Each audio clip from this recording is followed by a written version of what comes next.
Hello, boys and girls. Welcome to our Mastery Check / review lesson for Michaela DePrince, the war orphan who became a ballerina, written by William Kremer. This is a magazine article. It is nonfiction writing.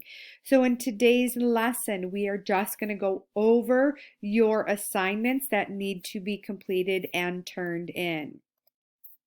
So the first assignment that you're going to have is a synonym and antonym worksheet.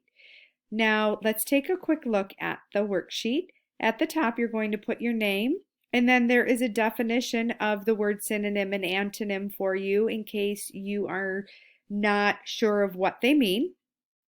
In part A, you're going to select the correct antonym of the italicized word to complete each sentence. Now, if you don't know what one of the italicized words means, please look it up, Google it, or ask an adult. Let's do number one together. The snow will quickly vanish in this unseasonably warm weather, so Christine and I plan to go skiing while we still can. Vanish is our italicized word, so we need to find the antonym or the word that means the opposite of vanish. So would that be appear or disappear? And hopefully you know that to vanish means something is going away. So I am going to highlight the word appear because appear is the antonym to the word vanish. You will finish questions number 2 and 3 and 4 in the same manner. Now for part B, you're going to write a synonym for each of the words below and then provide a definition for each of the synonyms you wrote. Again, if you don't know what the words mean, please use a dictionary to help you. So again, we have the word vanish. We're looking for the synonym or a word that means almost the same as vanish. And disappear is a synonym to that word. So now you have to write a definition for disappear, which means your definition for disappear is go away. You will continue with numbers 2, 3, and 4 in the same manner. Then in part C, you're going to use a dictionary to help you understand these words. And then you're going to provide a synonym and an antonym for each of the following words. You do not need to use them in a sentence. Then your next worksheet is reflexive and intensive pronouns. Now these are tricky, so if you need to go back and watch that video on reflexive and intensive pronouns, please do. Again, make sure you put your name at the top of the paper, and it gives you definitions of pronoun, reflexive, and intensive pronouns. The biggest takeaway is a reflexive pronoun. If you take that out of a sentence, the sentence doesn't make sense. With an intensive pronoun, they typically appear close to the noun or pronoun that it emphasizes, and you can take it out of the sentence and it does still make sense.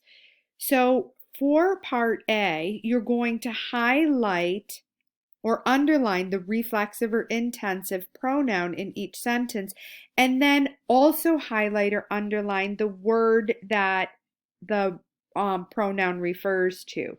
For example, number 1, viewers of television owe it to themselves to choose shows wisely. Well, we know from the lesson previously that reflexive and intensive pronouns end in selves and selves, self and selves. So themselves is going to be either our reflexive or intensive pronoun. But now we have to highlight or underline the word that it refers to, and it refers to viewers. So I'm going to underline that one. So highlight your reflexive or intensive pronoun and underline your word that it is being referred to. Then on the second page, For the next part, part B, you're going to complete each sentence by writing the reflexive pronoun in the parentheses. So again, reflexive, it doesn't make sense without it, but we have to refer back to the subject or the noun that it is referring to. For example, number 1, a mother chimp occupies blank with taking care of her baby until it is about 5 years old. So we're talking about a mother chimp, a female chimp.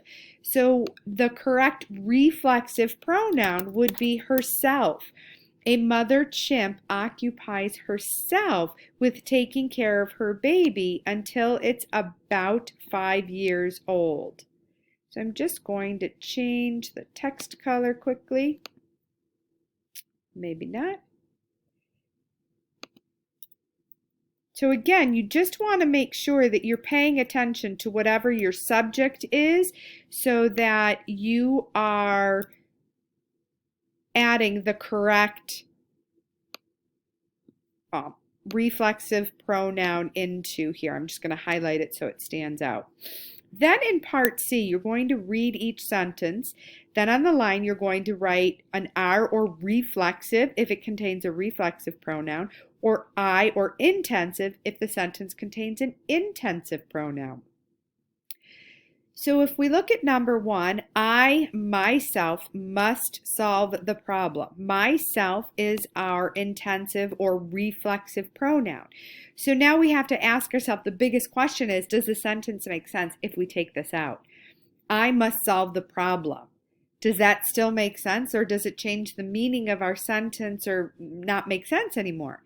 And it does make sense. So that means that this is an intensive pronoun. Intensive pronouns can come out of a sentence but still have the sentence make sense. And the second thing that it has going for it to support that it's an intensive is that it's right next to or close to the word that it is intensifying.